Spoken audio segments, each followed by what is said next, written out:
Hey friends, it's Aubrey. In today's video, I'm going to be showing you 3 of our family favorite casseroles. If that interests you, keep watching.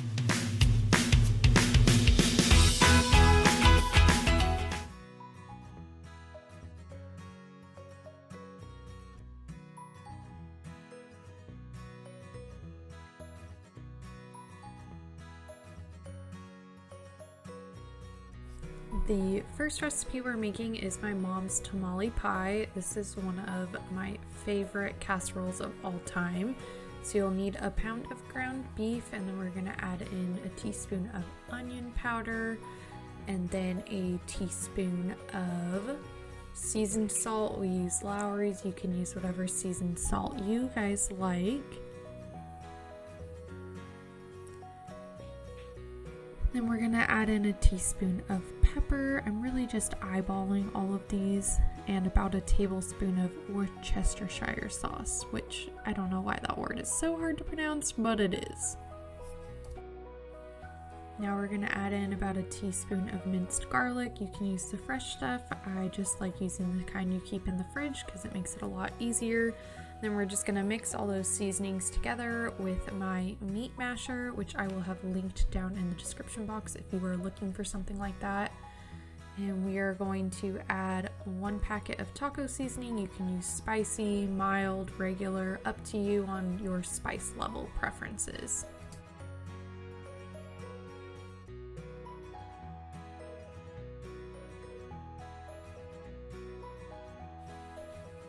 While the meat is finishing cooking, we are going to take 1 can of Rotel and a can of tomato paste, a 6-ounce can, and put them together inside my mini food processor.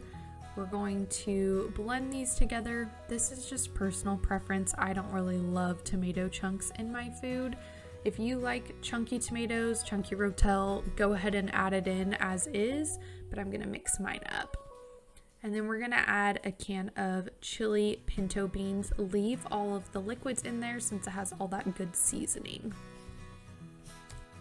Once the beans and the meat mixture have been combined, you'll add in the tomato paste and Rotel mixture and stir that all together. Next, we're going to add in a cup of cheese. I just had cheddar on hand. You could use a Mexican blend cheese, pepper jack, or a mix of your favorite cheeses. Once the cheese has melted into the mixture, you can go ahead and add a cup of corn. I just used regular frozen corn. You could use canned or like a fire roasted corn in here. It makes it a little bit watery, and so what we're going to do is let the corn cook for a little while and get that liquid out. While the meat, bean, cheese mixture was simmering, I made the cornbread topping, just followed the package instructions. And what was awesome about these Jiffy muffin mixes, at my Winco, they were 28 cents a box, so we'll definitely be making cornbread more often just with how inexpensive those are.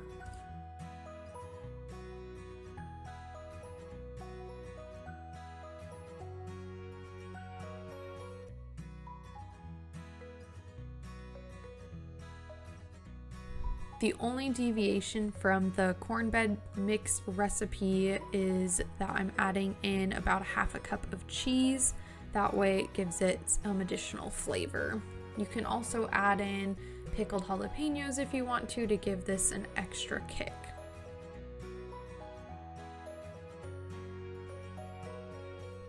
Now I'm going to add the meat, bean, corn, cheese mixture into a baking dish. You can, however, keep this inside of your oven-safe dish and cook it that way.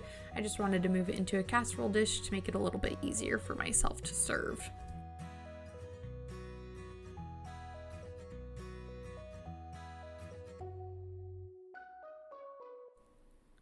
And I am adding the cornbread topping on top.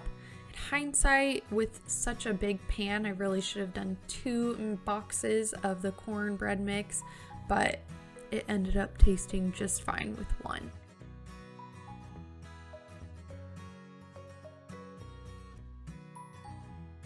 We're gonna pop this in the oven at 350 for about 20 to 25 minutes until that cornbread is fully cooked.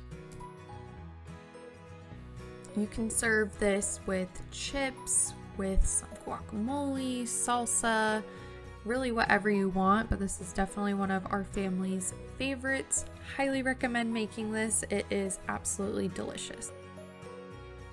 The next recipe I'm making is a cheddar broccoli casserole, and it's one of those classic casseroles, and I decided to add chicken to mine.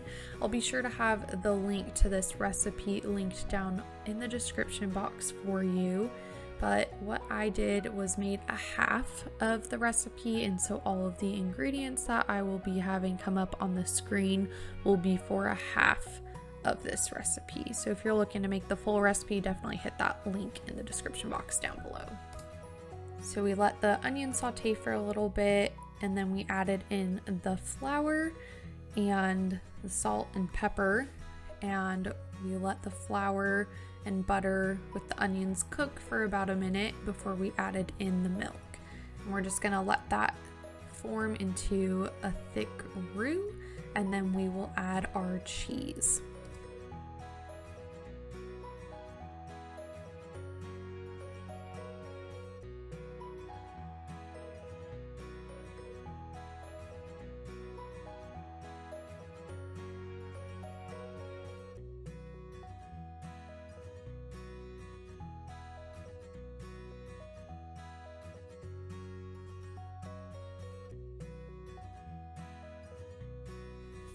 We're going to add in an ounce of cream cheese and then some additional salt and pepper and mix that together until it is nice and creamy. We're going to add a little bit of paprika and garlic powder as well, mix that all together, and then we're going to move on to combining this all into a casserole dish.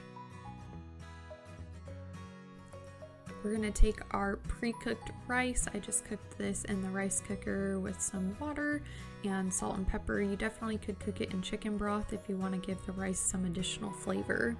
So we're gonna layer that on the bottom here. I'm really just eyeballing this, and if you want, you can follow the measurements to the T. I just like to eyeball things, makes it a little bit easier and less dirty dishes. Now we're gonna add in our steamed broccoli. I had this steaming as I was making the roux. And in a video that will be coming up in a couple weeks, I made a whole rotisserie chicken in my Instant Pot and had a lot of leftovers. So we're gonna add some of that chicken into the casserole.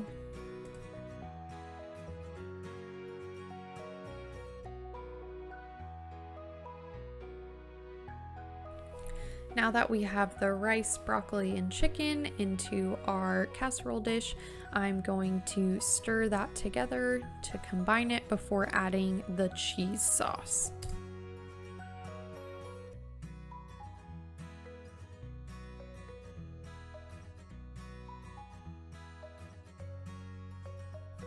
Now we're going to add in the cheese sauce and mix that all around until all of the ingredients are well combined.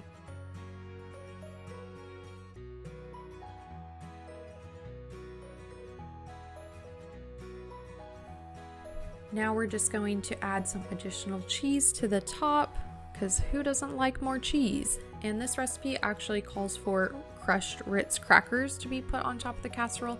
I didn't have any of those, and so I just went ahead and put some seasoned breadcrumbs on top instead. This turned out really good, and it made awesome leftovers. Definitely try it out.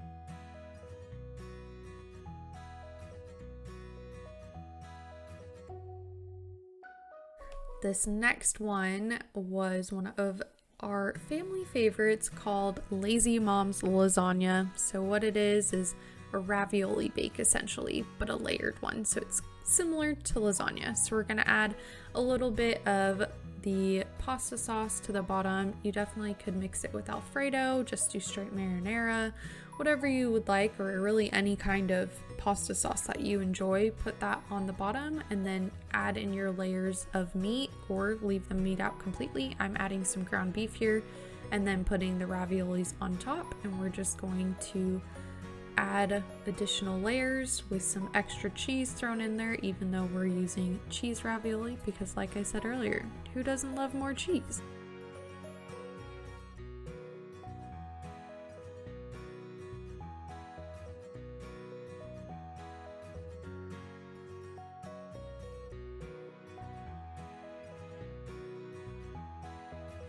We're just gonna repeat these layers until we get to the top of the pan, and then we'll top it off with some additional cheese.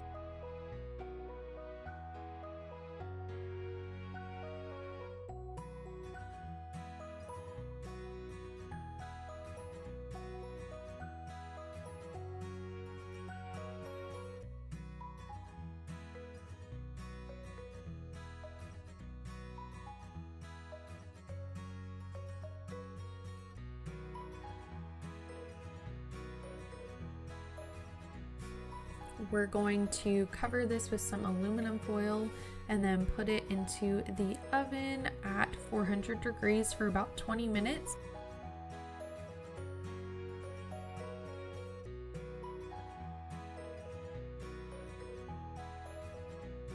And after those 20 minutes, you will take the aluminum foil off and put the casserole back in until the cheese gets nice and bubbly for about another 5 to 10 minutes, depending on your oven. This turned out really good, even though we didn't have as much cheese on top.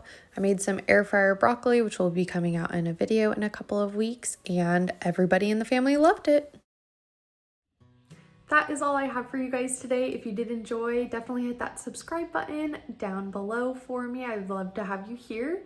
If you did enjoy this video, I do make weekly content here on YouTube every Sunday at 10 a.m. Central Standard Time. And so also hit that notification bell so you don't miss any of my new videos. And if you have any family favorite casserole recipes that you want to share with me so that I can try them out, leave them down below in the comments. I would love to. And I hope you have a great rest of your day. Bye.